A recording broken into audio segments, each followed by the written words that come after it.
Gênesis capítulo 8, eu farei a leitura de todo o capítulo, e esse será o trecho da Escritura Sagrada que pregaremos nessa manhã. Gênesis capítulo 8. Essa é a palavra totalmente factível do nosso Deus.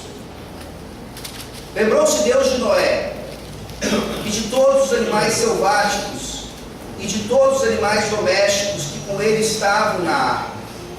Deus fez soprar um vento sobre a terra, e baixaram as águas. Fecharam-se as fontes do abismo e também as comportas dos céus, e a copiosa chuva dos céus se deteve. As águas iam se escoando continuamente de sobre a terra, e minguaram ao cabo de 150 dias. No dia 17 do 7º mês, a arca repousou sobre as montanhas de Ararat, e as águas foram minguando até ao 10º mês, em cujo primeiro dia apareceram os cimos dos montes. Ao cabo de 40 dias, abriu Noé a janela que fizera na arca, e soltou um corvo, o qual, tendo saído, ia e voltava, até que se secaram as águas de sobre a terra. Depois soltou uma pomba para ver se as águas teriam já minguado da superfície da terra. Mas a pomba, não achando onde pousar o pé, tornou a ele para a arca, porque as águas cobriam ainda a terra. Noé, estendendo a mão, tomou-a e a recolheu consigo na arca. Esperou ainda outros 7 dias, e de novo soltou a pomba fora da arca. À tarde ela voltou a ele, trazia no bico uma folha nova de oliveira. Assim entendeu Noé que as águas tinham minguado de sobre a terra. Então esperou ainda mais 7 dias e soltou a pomba. Ela, porém, já não tornou a ele. Sucedeu que no primeiro dia do primeiro mês do ano 601, as águas se secaram de sobre a terra. Então Noé removeu a cobertura da arca e olhou, e eis que o solo estava enxuto. E aos 27 dias do 2º mês, a terra estava seca. Então disse Deus a Noé: sai da arca, e contigo, tua mulher, teus filhos, e as mulheres de teus filhos, os animais que estão contigo, de toda a carne, tanto aves como gado, todo réptil que rasteja sobre a terra, faze sair a todos, para que povoem a terra, sejam fecundos, e nela se multipliquem. Saiu, pois, Noé com seus filhos, sua mulher e as mulheres de seus filhos, e também saíram da arca todos os animais, todos os répteis, todas as aves, e tudo que se move sobre a terra, segundo as suas famílias. Levantou Noé um altar ao Senhor, e tomando de animais limpos e de aves limpas, ofereceu holocaustos sobre o altar. E o Senhor aspirou o suave cheiro e disse consigo mesmo: não tornarei a amaldiçoar a terra por causa do homem, porque é mau o desígnio íntimo do homem desde a sua mocidade, nem tornarei a ferir todo vivente, como fiz. Enquanto durar a terra, não deixará de haver sementeira e ceifa, frio e calor, verão e inverno, dia e noite. Amém? Amém. Vamos orar. Ó Deus bendito, todo providente, Deus de juízo e de graça, nós te damos toda a glória. Ó Senhor, obrigado por nos deixar continuar aprendendo a respeito desse relato maravilhoso da arca de Noé, do dilúvio. Obrigado, ó Deus, porque esses detalhes que muitas vezes nos passam despercebidos, aqui estão demonstrando o teu cuidado, aquilo que o Senhor determinou desde antes da fundação do mundo e que agora aconteceu ali na sua providência. Ó Deus, nos ajuda a entender o capítulo 8, exatamente como se fosse a metade desse relato, aquilo que está acontecendo agora, logo após a tua ira ter sido derramada sobre a humanidade, sobre a terra. Ó Deus, que nessa manhã nós possamos perceber mais uma vez o teu santo evangelho de salvação a partir desta narrativa, e que os crentes aqui, já salvos pelo Senhor, sejam edificados transformados no que for preciso ainda, santificados ainda mais, e que aqueles que ainda não te conhecem, ó Senhor, possam ter seus ouvidos abertos, suas mentes esclarecidas e seus corações transformados, para que se livrem da ira vindoura e se escondam no Senhor Jesus Cristo, recebendo assim a redenção e a preservação. É no nome dele, ó Deus Todo-Poderoso, que nós oramos. Amém. Amém. Se você foi visitar a Moniquinha, a filha do pastor Léo e da Anne, lá na clínica onde ela nasceu, você deve ter se deparado com um quadrinho que continha a última tirinha da história em quadrinhos Calvin e Hobbes, no português Calvin e Haroldo. Se você ainda não fez essa visita, faça, e lembre-se de pedir ao pastor Léo que ele mostre essa tirinha quando você tiver a oportunidade. E a tirinha dizia algo mais ou menos assim, eu preciso desenhar para vocês aqui na imaginação de vocês. A cena é um mundo cheio de neve, estava no inverno, havia nevado muito, e o Calvin e o Haroldo, eles gostavam muito de brincar na neve. Então eles vão brincar na neve, e o Calvin diz assim: uau, nevou demais na noite passada, não é uma maravilha? O Haroldo responde: tudo que nos era familiar desapareceu, o mundo parece novinho em folha. E o Calvin diz: um novo ano começa a partir do zero. E o Haroldo responde: é como ter uma grande folha de papel para desenhar. E o Calvin conclui: um dia cheio de possibilidades, é um mundo mágico, Haroldo, amigão, vamos explorá-lo. Nós olhamos para essa tirinha e não tem como não nos emocionarmos, percebendo que essa foi a última tirinha daquele escritor, daquele autor, desse quadrinho que foi conhecido no mundo inteiro, falando-nos exatamente do que acontece ainda com mais maestria lá em Gênesis capítulo 8. Nós olhamos para esse homem aqui que hoje está recluso. Hoje ele se nega inclusive a receber fãs, até mesmo cartas de fãs. Ele foge, ele não quer mais ser conhecido como aquele que criou Calvin e Haroldo, talvez porque ele não foi bem compreendido na sua época. Ao encerrar o seu quadrinho dessa maneira, ele tenta dar uma esperança ainda, uma esperança talvez infantil, de crianças que olham para seus bichinhos de pelúcia e conseguem ver neles um tigre de verdade. É essa esperança que nos é dada aqui em Gênesis capítulo 8. Uma esperança que parece fugir de nós semana após semana. Esperança que parece ir embora quando a gente olha para o jornal e vê um estupro coletivo onde mais de 30 homens abusam sexualmente de uma menina. E tantas outras informações, tantas outras notícias trágicas, não só no mundo, mas em nossas próprias vidas. Parece nos tirar essa esperança de salvação. Parece nos tirar essa doce noção de que nós somos preservados sim, mesmo num mundo caído, mesmo num mundo renovado, mas que ainda aguarda um juízo final. Como Calvin disse, é um mundo mágico, Haroldo, amigão, vamos explorá-lo. E Gênesis 8 vem nos mostrar exatamente esse Deus maravilhoso, nos dando uma segunda chance, nos dando mais uma chance para sermos como Ele sempre intencionou, obedientes, buscando a sua justiça e a sua salvação.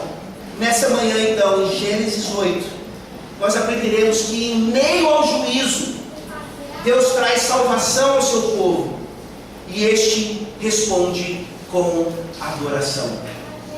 Deus, de uma forma maravilhosa, mostra aqui a Noé e sua família e a todo o seu povo, obviamente, que o juízo não é a parte final, mas mesmo dentro desse juízo, e por causa desse juízo, por meio desse juízo, Deus traz salvação ao seu povo, e este deve sempre responder com adoração. A gente percebe aqui, E a história do dilúvio começa lá em Gênesis 6. Gênesis 7 está focado na ideia do juízo em si.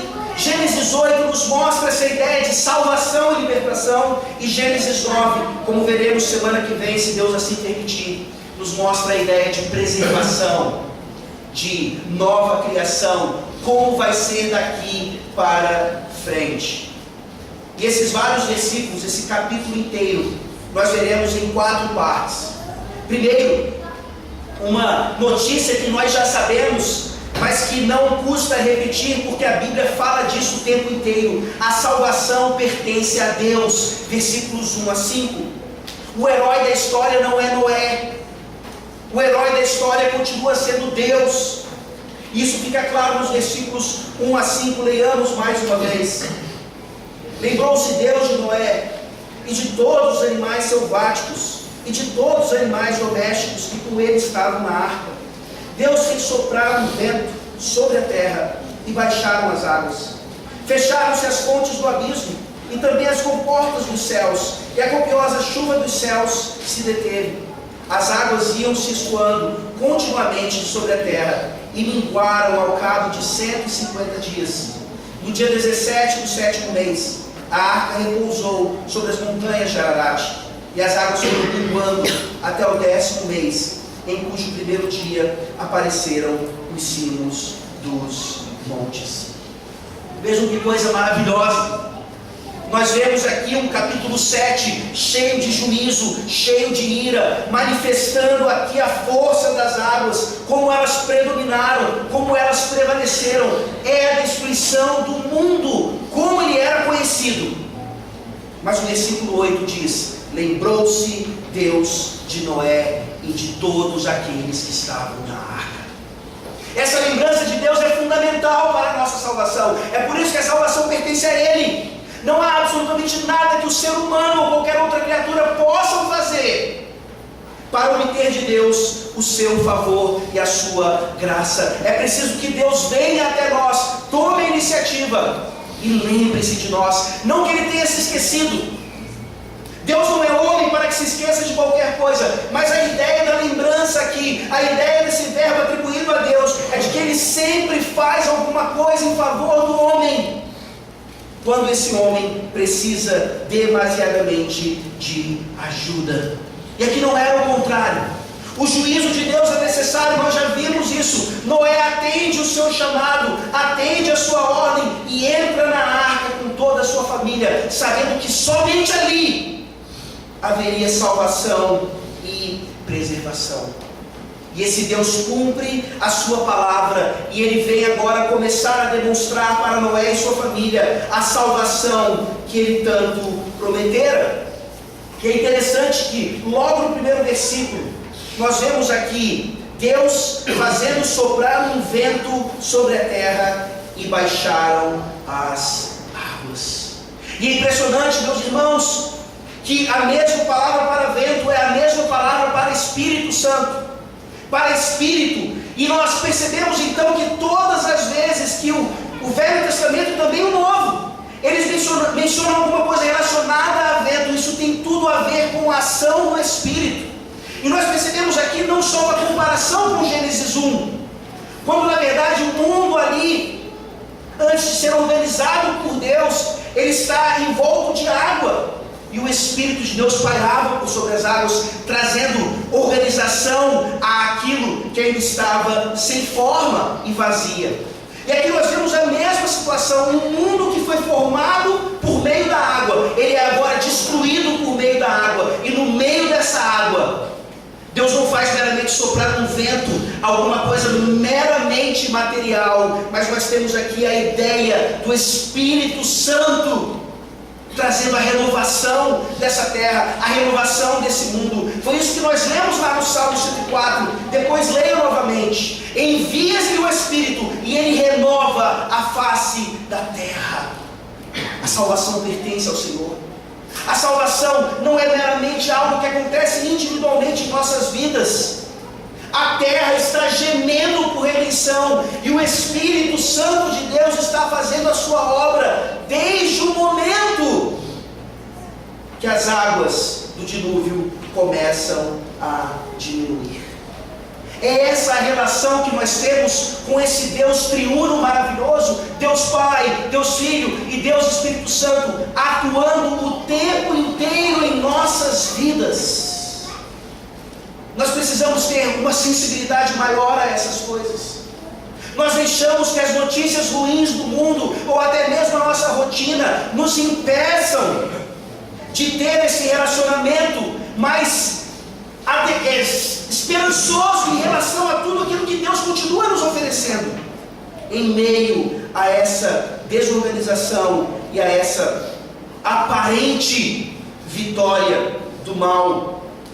Nós olhamos para Deus aqui, estabelecendo então, a partir do juízo de sua ira, uma chance de reconstrução.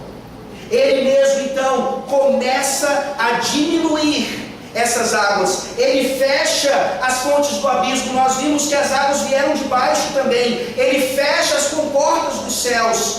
Não há mais copiosa chuva. É Deus fazendo tudo isso.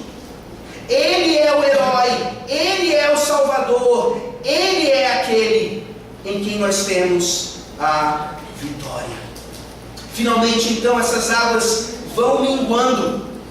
Nós precisamos nos lembrar aqui que não é difícil nós crermos, como muitas pessoas duvidam, que esse dilúvio foi um dilúvio universal, que atingiu toda a terra. Às vezes nós pensamos somente com a geografia, o mapa mundi que nós temos na mente hoje. Mas nós precisamos entender que antes do dilúvio havia apenas a Pangeia, havia apenas aquele continente, que agora durante os dias do dilúvio, durante aquelas águas que vieram de cima e de baixo, as placas tectônicas começaram a se mover, os continentes começaram a se separar, e agora, quando Noé está prestes a sair da arca, o novo mapa mundi está construído. Agora nós temos os continentes representados lá nos anéis olímpicos da bandeira do símbolo olímpico. Agora nós temos definitivamente, não apenas geograficamente, mas em vários outros aspectos, um mundo novo. E a arca está navegando ali, sem direção, ela está navegando como se fosse ao léu, mas ela para exatamente naquilo que a Bíblia diz, nas montanhas de Ararat. É interessante perceber, não temos muito tempo para isso aqui, mais uma vez sugiro que estudem Adalto Lourenço, o dilúvio do Gênesis, como não apenas as placas tectônicas se moveram, os continentes se dividiram, mas quando então essas placas vão freando, quando esses continentes vão chegando nos seus limites que nós temos hoje, as cadeias de montanha vão surgindo. É como aquela freada brusca e você tem então a reação da terra. E é numa cadeia de montanhas assim, no centro do mundo, numa região chamada de Ararat, em que Deus faz a arca repousar. Hoje em dia as pessoas tentam buscar resquícios da arca de Noé no Monte Ararat, e elas não conseguem entender que aqui a Bíblia está falando de uma cadeia de montanhas nessa região, e não uma montanha apenas. Nós não sabemos exatamente onde a arca repousou, mas nós sabemos que ela repousou exatamente no meio do mundo, onde dali, mais uma vez, Deus povoaria toda a terra. A partir dali, continuaria saindo a linhagem santa, que um dia daria origem ao Senhor Jesus Cristo. E é exatamente esse o ponto. Nós entendemos que a salvação pertence a Deus, e aqui não é apenas algo que o lembra de Noé ou de sua família, mas principalmente da sua promessa. Noé e sua família precisavam ser preservados, porque ali, das cadeias de montanhas do Ararat, viria o Redentor, o Messias. E essa é a nossa esperança. Essa deve ser a sua esperança. A história do dilúvio vem nos mostrar que um Deus que amaldiçoa com mão pesada toda a terra é o mesmo Deus que abençoa a terra inteira, toda a humanidade.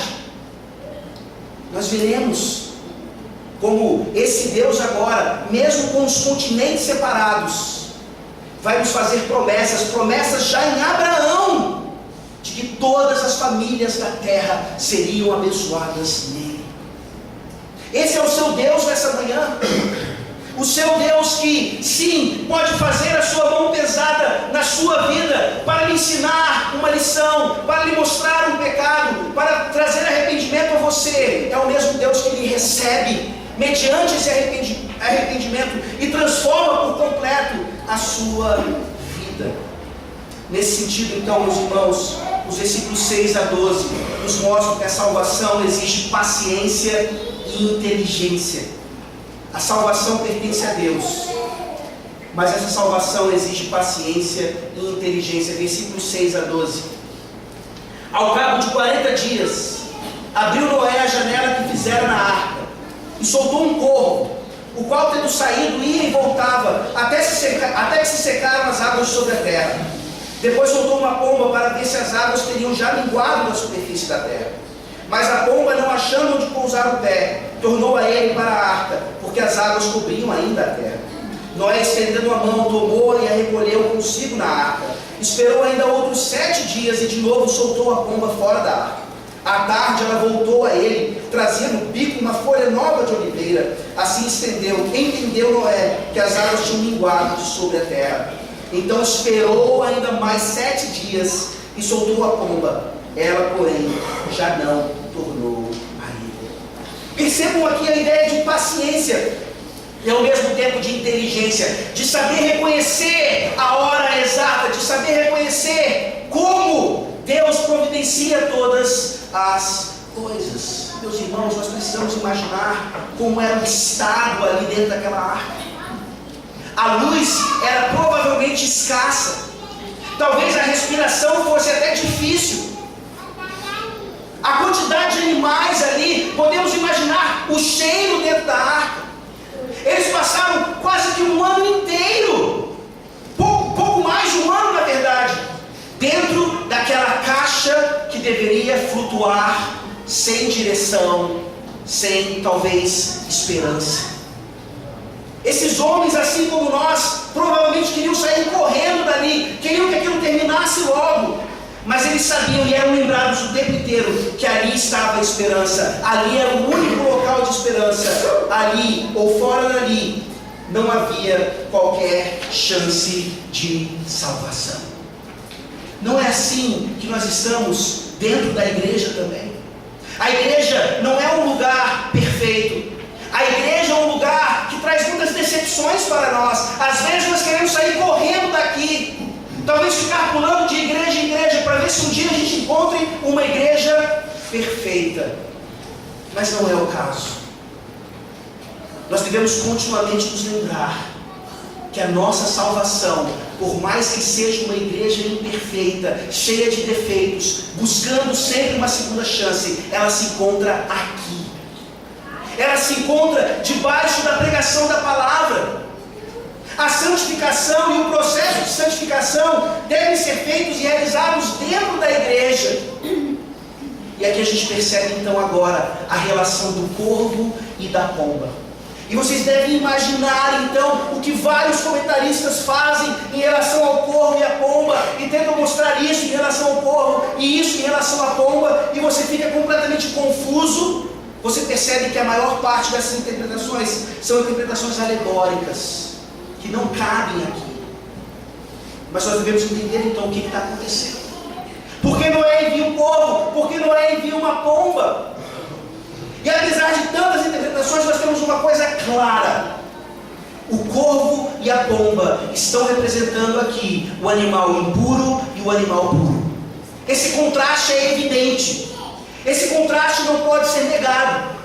E aí nós começamos a trabalhar então a ideia do porquê o contraste. E percebam então que a Arca de Noé é um relato histórico.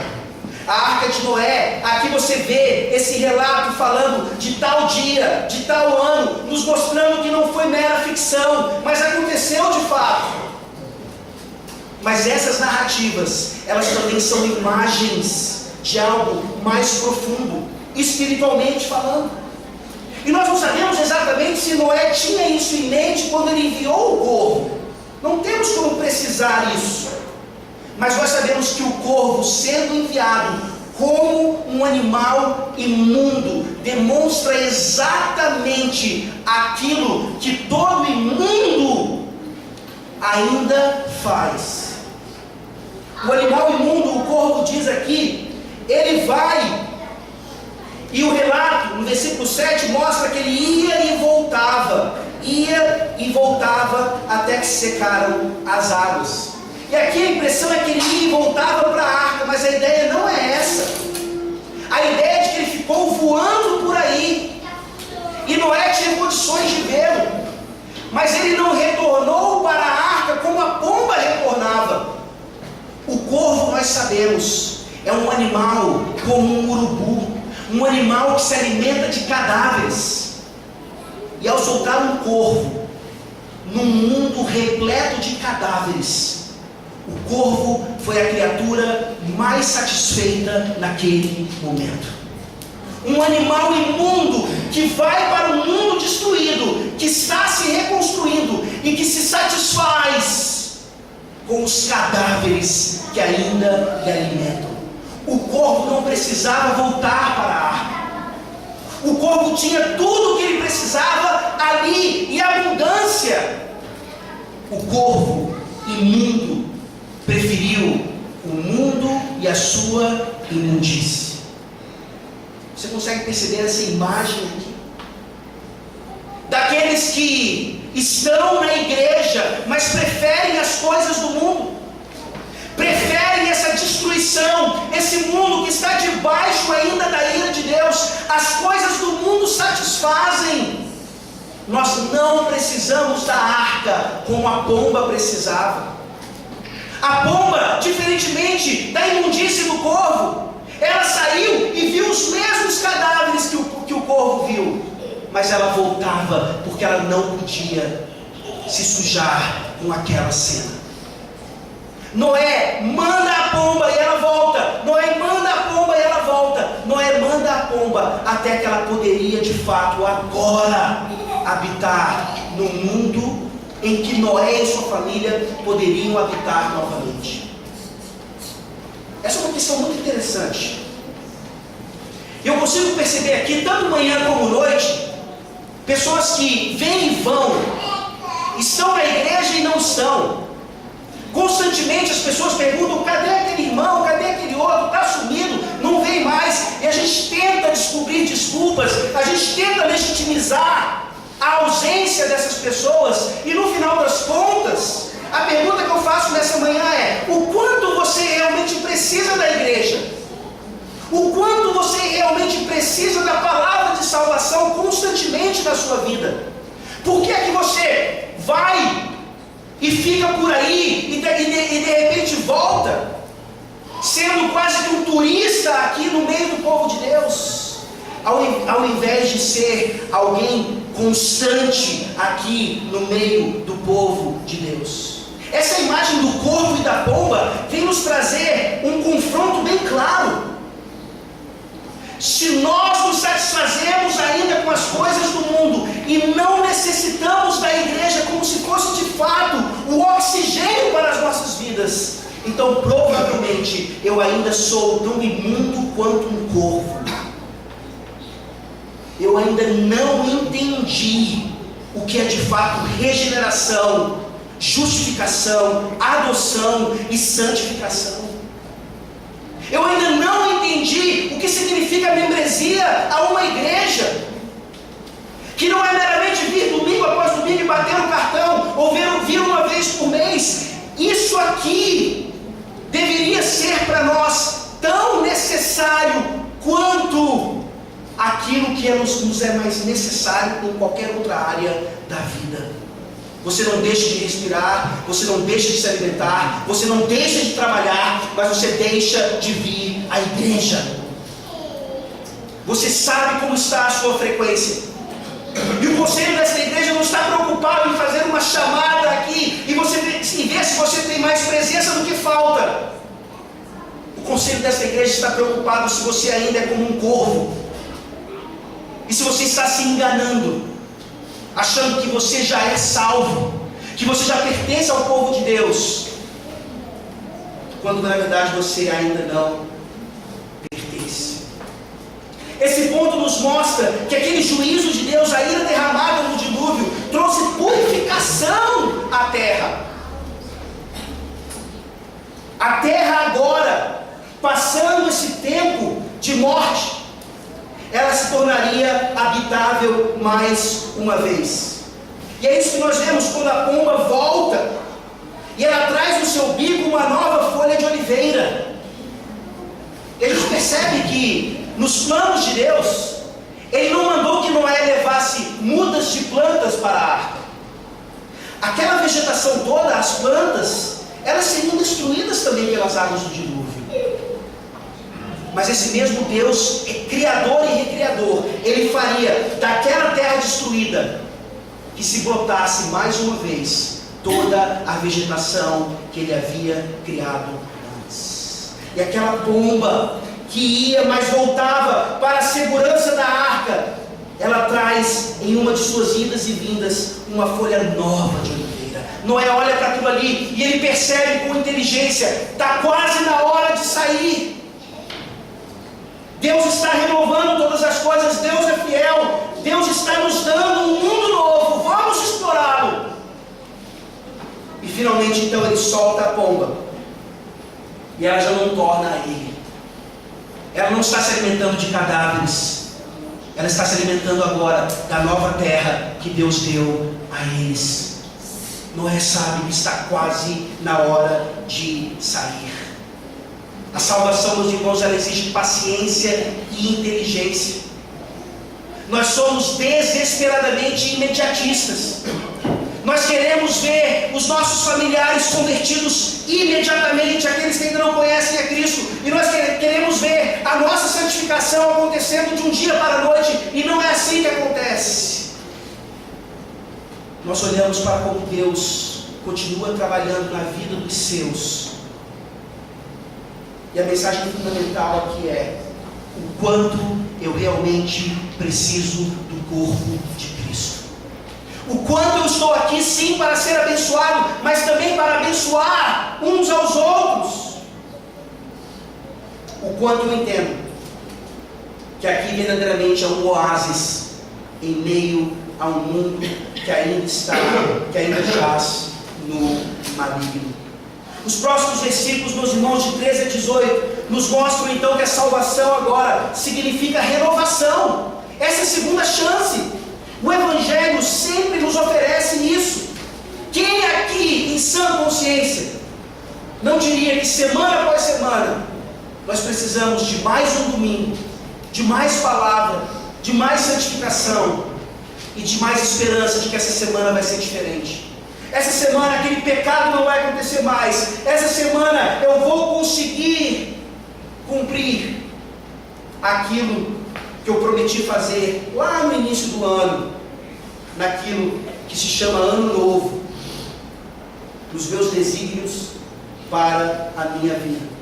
Vejamos mais uma vez os versículos 13 a 18.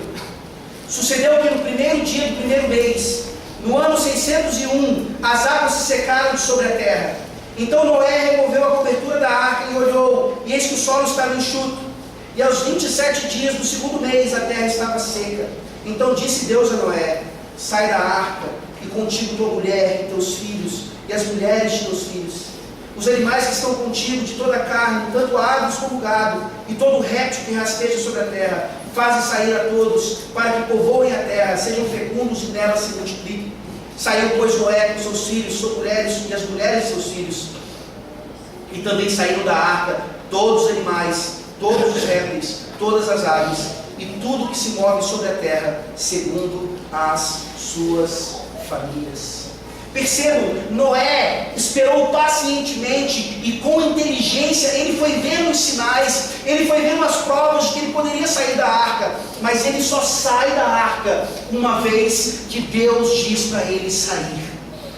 Ele sabe, e a principal resposta de inteligência da vida dele, nas nossas vidas, é saber reconhecer a voz de Deus. É saber que eu posso ver os sinais, eu posso entender os tempos, mas a resposta certa vem dos lábios do Senhor. E é na pregação da palavra que nós continuamos ouvindo a voz de Deus nos dizendo exatamente o que fazer. E a vida de Noé continua sendo aqui uma vida por obediência plena.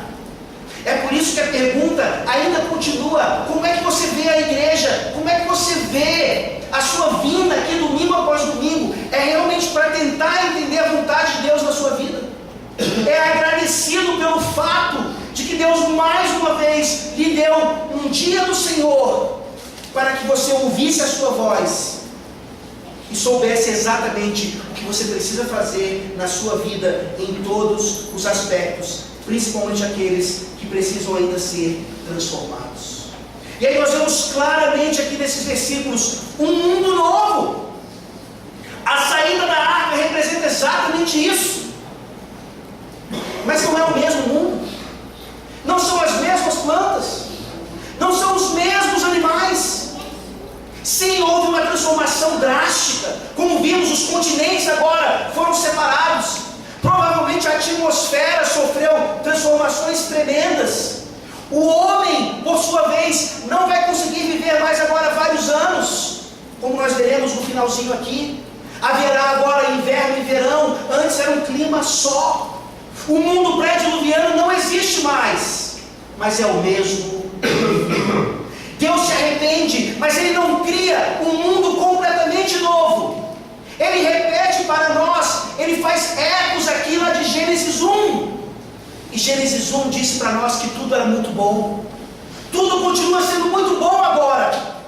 Passando pela purificação de Deus, fica melhor ainda. E essa é uma esperança maravilhosa, e até uma correção na nossa teologia talvez nessa manhã. Esse dilúvio de Gênesis não é apenas histórico, não aponta apenas para o passado, para nós aprendermos uma lição, mas nos aponta para um juízo final. Aponta para um momento onde haverá a ira de Deus derramada sobre o mundo, o seu juízo de uma forma plena e definitiva. E aí nós entendemos que a terra vai ser purificada pelo fogo. 2 Pedro nos diz isso claramente. Até fazendo analogia com o dilúvio. Deus não destruirá mais a terra com a água, Ele prometeu isso. Mas virá fogo. E nós provavelmente nessa manhã ainda pensamos que essa terra vai ser totalmente aniquilada. Isso seria um erro gravíssimo. A Bíblia não diz o que esse fogo vai fazer, de onde esse fogo virá, como será exatamente isso. Mas o que nós podemos crer, meus irmãos, nessa manhã, e essa é a nossa esperança última, é que aqueles que estão em Cristo Jesus, aqui, hoje, preservados na igreja dele, no corpo de Cristo, sendo santificados pacientemente e inteligentemente, eles estarão em novos céus e nova terra. Não será um mundo completamente novo, mas é essa terra restaurada, é essa terra purificada, e naquele momento não haverá mais pecado, não haverá mais morte. Se nós amamos tanto essa terra, se nós amamos tanto as coisas agora desse mundo, quanto mais isso será maravilhoso e glorioso no momento em que de fato o Cordeiro de Deus habitará conosco, e nós com Ele, sem qualquer obstáculo e sem qualquer dificuldade. Um mundo novo de fato, mas não novo por completo. Um mundo renovado, purificado e definitivo. É para lá que você está indo. Se nessa manhã você não tem essa certeza, você precisa ter a certeza. E Noé só deixa essa arca quando ele sabe onde ele estava pisando. Noé sabia porque Deus lhe disse que aquele mundo agora deveria ser explorado, ele continuaria sendo um mundo onde o Messias viria para restaurar esse mesmo mundo. É uma história de esperança. Como disse anteriormente, o Deus que amaldiçoa é o Deus que abençoa. Ele está agora trazendo os mesmos animais, e como nós veremos nos sermões seguintes, desta única família surgirão todos os outros homens. Nós somos descendentes ou de Cã, ou de Sem, ou de Jafé. E é exatamente esse ponto que nos leva então a uma resposta à salvação. Você já é salvo aqui nessa manhã? Então entenda de uma vez por todas, se isso ainda não entrou na sua cabeça, o que é que você vem fazer aqui domingo após domingo. E se há um mundo novo a ser explorado, que aponta para um mundo que nos aguarda lá na frente, nós vemos qual é o nosso papel agora, nos versículos 20 a 22.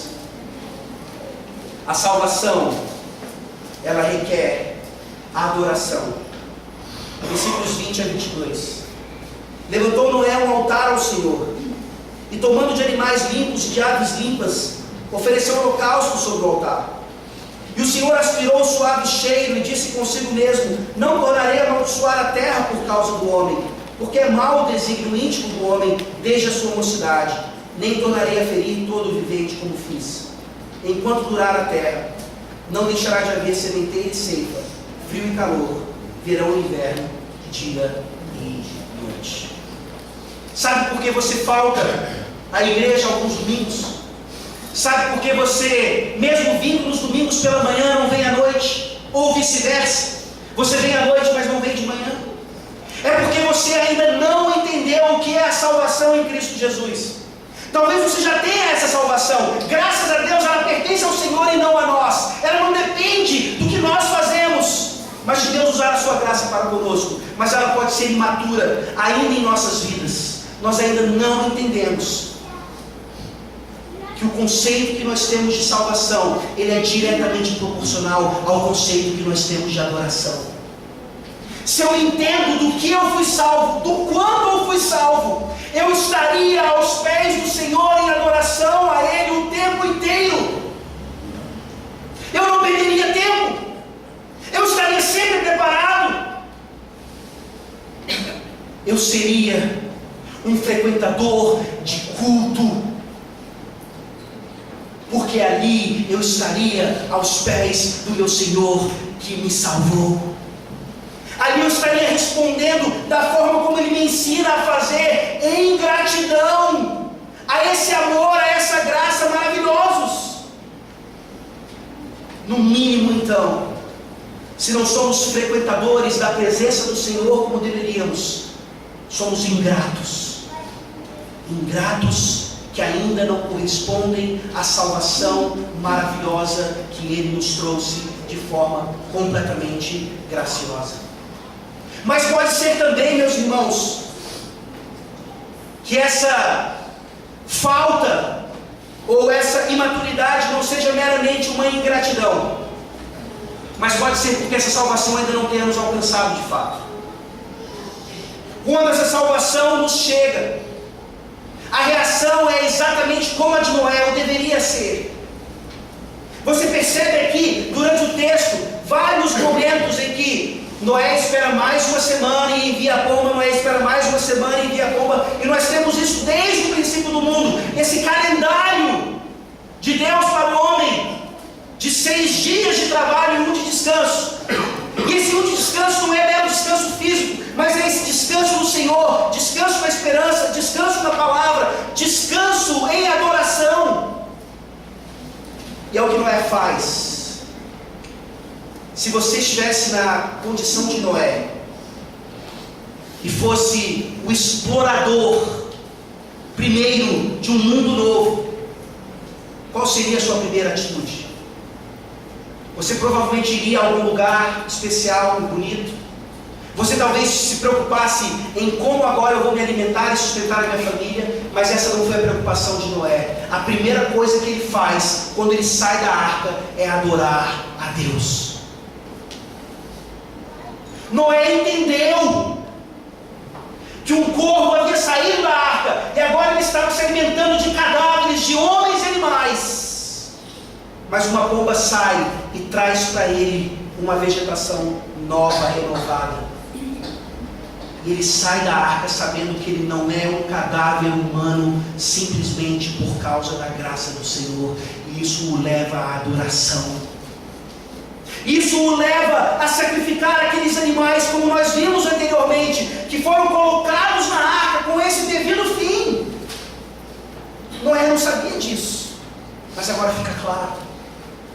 Ele sai entendendo que a primeira coisa que Deus exige de nós é um dever, mas deveria ser mais um privilégio, é que nós o adoremos. Qual é a primeira coisa que nós fazemos na nossa semana? Adorá-lo, manhã e noite. Um dia completo em que nós agradecemos a Deus pela salvação bendita que Ele nos deu por sua graça, nos preparando para mais uma semana de luta, uma semana que vai nos desgastar, uma semana que vai trazer pecados, uma semana que vai trazer derrotas, mas no fim da semana, no início da próxima semana, tem mais um dia do Senhor, mais um dia que ouviremos a voz dEle, mais um dia em que nós temos a segunda chance. Aquela próxima semana vai ser diferente. E se nós formos bem abençoados mesmo, vai ser o último dia do Senhor, até que Ele venha, até que Ele volte e estabeleça para nós tudo aquilo que nós vimos. E ontem, ou antes de ontem, nós vimos um filme, Perdido em Marte. Você deve ter assistido. E a história, ela é mais ou menos assim. O homem está em Marte, ficou ali esquecido de uma certa forma pela sua equipe, e ele precisa então sobreviver naquele planeta que não consegue lhe oferecer nem sequer a plantação adequada de comida. E o filme então gira em torno dessa aventura, e ele finalmente então consegue retornar para a Terra. E quando ele retorna, a primeira coisa que ele faz é ver um brotinho de planta crescendo no chão, e ali ele sabendo que a esperança continua renovada. E ele vai dar a sua aula lá na faculdade para astronautas, e assim continua a humanidade. É óbvio que aquele filme não colocaria como uma prioridade para o homem, depois de ser libertado e resgatado de uma situação de morte, o filme não mostraria esse homem adorando a Deus. Nós não esperamos isso de Hollywood. Nós não esperamos isso do autor e do diretor daquele filme, mas nós esperamos isso de você. Nós esperamos isso de você, que nessa manhã está com o seu coração aquecido, sabendo que Deus libertou de um dilúvio muito maior que o dilúvio de Noé. Mas você sabe que a sua resposta não tem sido uma resposta de adoração em primeiro lugar. Você nem sequer está aqui, domingo após domingo, se curvando ainda diante desse Deus. E finalmente, nós vemos então essa adoração que Noé realiza ali, uma adoração ainda veterotestamentária. Ele constrói um altar, ele sacrifica animais, e esses mesmos animais, o cheiro desses animais, sobe então até Deus, e Deus faz essa declaração maravilhosa no versículo 21 e 22: não tornarei a amaldiçoar a terra por causa do homem, porque é mau o desígnio íntimo do homem desde a sua mocidade, nem tornarei a ferir todo vivente, como fiz. Enquanto durar a terra, não deixará de haver sementeira e ceifa, frio e calor, verão e inverno, dia e noite. É engraçado que esse mesmo Deus, em Gênesis 6, ele decidiu destruir a terra exatamente porque era continuadamente mal o desígnio no coração do homem. Mas aqui então, tendo visto o dilúvio, tendo visto a resposta de Noé, lembrando-se da sua promessa, ele não pode mais destruir o mundo todas as vezes que o coração do homem se demonstrar continuamente mal. Senão seria dilúvio após dilúvio, dilúvio após dilúvio, dilúvio após dilúvio. Após esse juízo universal e a saída de Noé da arca, nós temos toda a esperança, até o fim do mundo, de que a terra continuará existindo, sendo preservada para o fogo. Isso nos dá uma esperança meramente climática. Continuará havendo tsunamis, furacões, pessoas continuarão dizendo que o El Niño vai trazer consequências catastróficas para o mundo, e nós olhamos para isso e nós falamos, essas pessoas precisam ler um pouquinho mais a Bíblia. Isso não significa que eu posso tratar a terra de qualquer maneira. Isso não me faz chegar à conclusão, porque eu leio as Escrituras e sei que Deus vai preservar a terra para aquele juízo final, de que eu posso tratá-la de qualquer maneira. É a mesma relação do pecado.